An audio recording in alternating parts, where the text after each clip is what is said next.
Alright, so you want to sell AI. Well, this is how I would go about doing it. And so who am I? Well, I used to be a personal trainer. I've sold a lot. Out of, I guess, 100 trainers, 100 plus trainers. I used to be 1, 2, and 3 quite often. And, you know, they'd always ask me, how are you doing, what you're doing? So I'd kind of help them out. Also, some more context, I am working with an agency right now in the e-com space. And so I do see a lot of behind the scenes of what perceptions these entrepreneurs, these business owners of 6, 7, 8 figure businesses have. So I see a lot of behind the scenes. So I'm going to tell you how I would go about selling AI. So number one, obviously everyone kind of starts with basically understanding your avatar. Now, from my experience, if you've been in an industry for 3+ months, 4+ months, which a lot of you have, you already understand your avatar. All right. So let's put that one aside because everyone always says that first. And it's like, all right, let's get real here. We all understand our avatar pretty well. Okay. And again, it's a spectrum. It's not, do you understand your avatar? It's how well do you understand them? Okay. And yes, if you understand it to a higher degree than others, sure, you have a higher degree of selling that package or whatever you're selling because they resonate with you, they understand you, and they start to trust you. And always, there's my little dog. If they trust you, then yes, they will, there's a higher degree, they will buy from you, okay? And yes, I'm outside walking in the Canadian wilderness because, well, I live in Canada, so it's fall season here. So, understanding your avatar, you already have that check. Perfect. You understand their points. Great. Okay.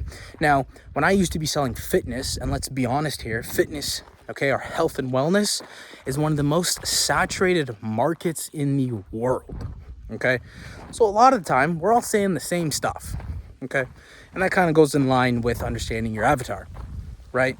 You might have had it where you're on a sales call or you know people that do sales and it all kind of sounds similar within the same industry. And maybe you have your prospect agreeing with you. It's because, yeah, you know, there's only so much you can potentially understand. And then you start kind of, you know, are you truly trying to understand them? Yes, but like to what degree? It's like, okay, let's be honest here. You're only going to understand, like, do I know what clothing you're wearing? Potentially. I think that individual, whoever does that, probably close the sale. But let's be honest here, we're all kind of saying the same pain points, same frustrations, same X, Y, and Z. So again, let's put that one aside. Let's keep going. So when I used to be selling health and wellness, super hard to sell because let's be honest, no one wants to put, our packages are 6 and 12 months. No one wants to put 6 to 12 months of hard work for 2 to 3 times a week. Okay.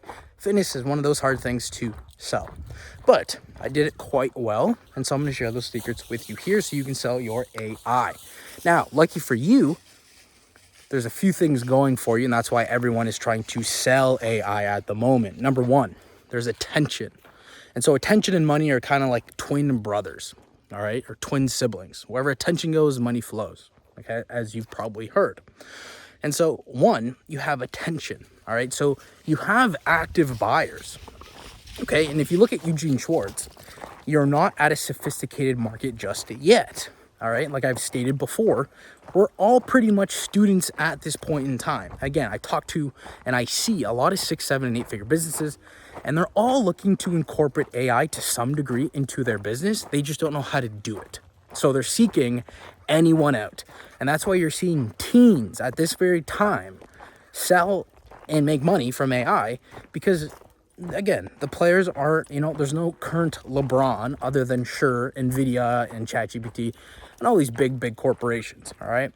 But the little guys really, you know, the point guards, if you will, so to say, haven't been really picked out just yet.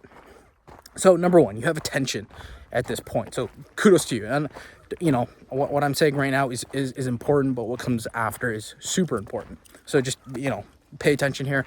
And kind of go with me here, but let's continue. So, you know, super important one, that you have attention. People are actively buying AI at this point. So it doesn't really matter how good you are.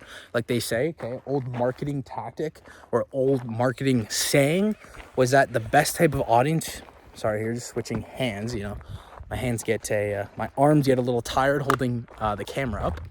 But there was an old marketing saying that maybe you heard. And it said basically the best type of crowd to have is a hungry crowd, because if they're hungry, you can sell them anything, right? And so right now you have a hungry crowd in AI, because AI solves a very, very interesting use case, which is time, right? Because as business owners, they are so busy, and I'll give you some cool, little secrets I have found over the years, and over time working with business owners and talking to them a lot. We'll get to that later, but AI, there's there's a hungry crowd right now trying to implement AI, because again, it saves time. Everyone wants time. Time is the one resource. It's the one thing that you should really care about, because you don't get time back, right? And so right now, for anyone listening, by the way, there is a war against your time and focus. So you want to get that back, and AI allows you to get that back. Okay. So bear with me here.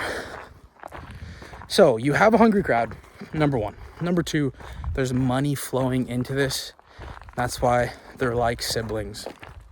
So you really don't need to be that great. And one thing I've always hated was okay, depending on who you are, I always hated people who said the X thing was, is a numbers game. I hate that, because I am a very much of a external locus of control individual.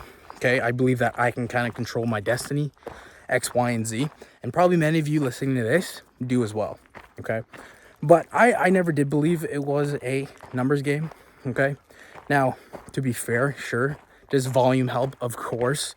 Like Hormozi says, I believe he says, volume negates luck. Okay, so if you have volume, does it hurt? Definitely not. Do you need it? Not necessarily, but it definitely does help. So you have volume, a tremendous amount of volume right now going into AI, and money accompanying that. So people are willing to pay, and I will be straightforward with you. A lot of people, a ton of people, okay, especially depending what generation you're selling to.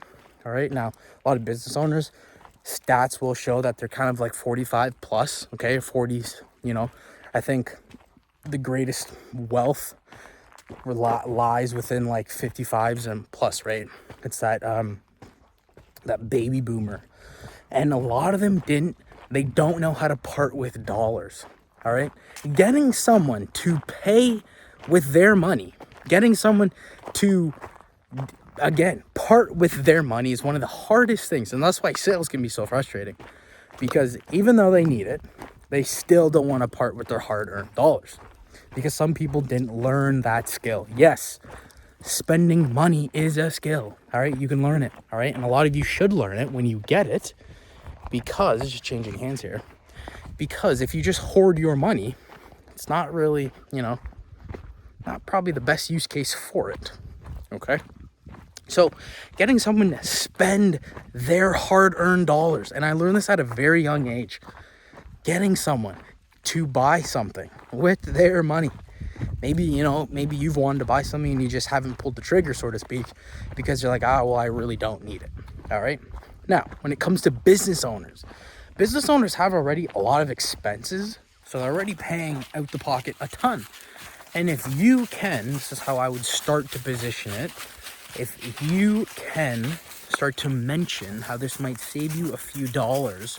Now, we'll actually talk about the positioning of AI. You can do it two ways. But again, business owners they're already forking out money. So, realistically, they obviously have to be qualified. And then we can talk about price anchors and all that good stuff to actually help aid in the selling of your price.